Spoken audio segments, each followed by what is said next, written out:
മുനമ്പം വഖഫ് ഭൂമിയാണെന്ന് എന്ന വഖഫ് ബോർഡിന്റെ ഉത്തരവിനെതിരെ ഫറൂഖ് കോളേജ് മാനേജ്മെന്റ് അസോസിയേഷൻ സമർപ്പിച്ച ഹർജിയിൽ ഇന്ന് വാദം തുടങ്ങും.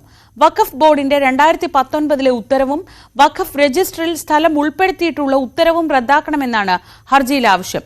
ഹർജിയിൽ മുനമ്പത്തെ താമസക്കാരെയും കക്ഷി ചേർത്തിരുന്നു. ദിവസങ്ങൾ നീണ്ട വാദപ്രതിവാദങ്ങൾക്കൊടുവിലാണ് മുനമ്പം നിവാസികളെ കേസിൽ കക്ഷി ചേർത്തുള്ള ഉത്തരവ് ഇറങ്ങിയത്. MS അനീഷ് കുമാർ വിവരങ്ങളുമായി. അനീഷ്, ഒരുപക്ഷെ ഈ വഖഫ് ബോർഡുമായി ബന്ധപ്പെട്ട അല്ലെങ്കിൽ വഖഫ് ഭൂമിയുമായി ബന്ധപ്പെട്ട എല്ലാ കാര്യങ്ങളും വലിയ ചർച്ചയിലാവുന്നതിൽ ഏറ്റവും പ്രധാനപ്പെട്ടത് മുനമ്പത്തെ ഈ തർക്കമാണ്. ഈ തർക്കത്തിലാണ് ഇന്ന് വളരെ പ്രധാനപ്പെട്ട ഒരു വാദം തുടങ്ങുന്നത്. എന്തൊക്കെയാണ് വിശദാംശങ്ങൾ?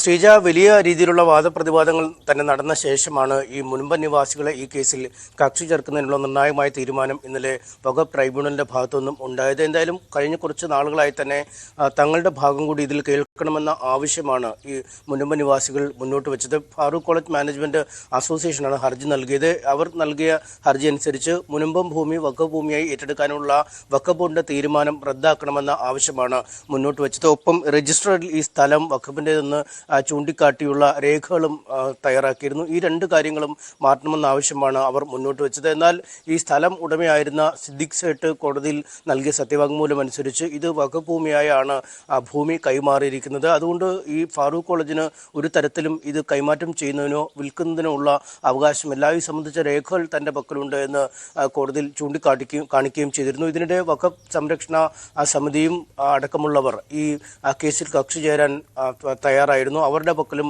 രേഖകൾ പലതുമുണ്ട് എന്നൊക്കെ ചൂണ്ടിക്കാട്ടിയാണ്. പക്ഷേ വഖഫ് ട്രൈബ്യൂണൽ അത് അംഗീകരിച്ചില്ല. ആ രണ്ട് ഹർജികൾ തള്ളുന്ന സാഹചര്യമുണ്ടായിരുന്നു. അതിനുശേഷമാണ് വളരെ വിശദമായി തന്നെ ദിവസങ്ങളോളം വാദം കേട്ട ശേഷം ഈ ഹർജിയിൽ ഈ മുനമ്പത്ത് താമസിക്കുന്ന സാധാരണക്കാരായ ആളുകളെ കൂടെ കക്ഷി ചേരാൻ തീരുമാനിച്ചിരിക്കുന്നു. എന്തായാലും ഇന്നു മുതൽ ഈ കേസുമായി ബന്ധപ്പെട്ട വാദമുഖങ്ങൾ വഖഫ് ട്രൈബ്യൂണൽ അവതരിപ്പിക്കപ്പെടും. ഇരുപക്ഷവും തങ്ങൾക്ക് പറയാനുള്ള കാര്യങ്ങൾ പറയും. വർഷങ്ങളായി ഈ ഭൂമിക്ക് നികുതി സ്വീകരിക്കുന്ന ഒരു ഇടമാണ്. ഒപ്പം സർക്കാരിൻ്റെ പലതരത്തിലുള്ള പദ്ധതികൾ, അവിടെ റോഡുണ്ട്, പാലമുണ്ട്, അങ്ങനെ പല പല പദ്ധതികൾ വന്ന ഇടമാണ്. അതുകൊണ്ട് ഒരു വഖഫ് ഭൂമിയാണെങ്കിൽ എങ്ങനെ സർക്കാർ സംവിധാനങ്ങൾ ഇത്ര വർഷം ഈ മേഖലയിൽ പ്രവർത്തിച്ചു എന്നടക്കമുള്ള ചോദ്യങ്ങളാണ് ഈ വഖഫ് ട്രൈബ്യൂണലിൽ ഈ മുനമ്പത്ത് താമസിക്കുന്ന ആളുകൾ മുന്നോട്ട് വെച്ചുകൊണ്ടിരിക്കുന്നത്. എന്നാലും ഇതിൻ്റെ സമഗ്ര വശങ്ങളും ഇനി വരും ദിവസങ്ങളിൽ തലനാരിഴ കീറി വഖഫ് ട്രൈബ്യൂണലിൽ പരിഗണിക്കപ്പെടും. എന്തായാലും തങ്ങളുടെ ഭാഗം കേൾക്കാൻ അവസരം ലഭിച്ചല്ലോ അല്ലെങ്കിൽ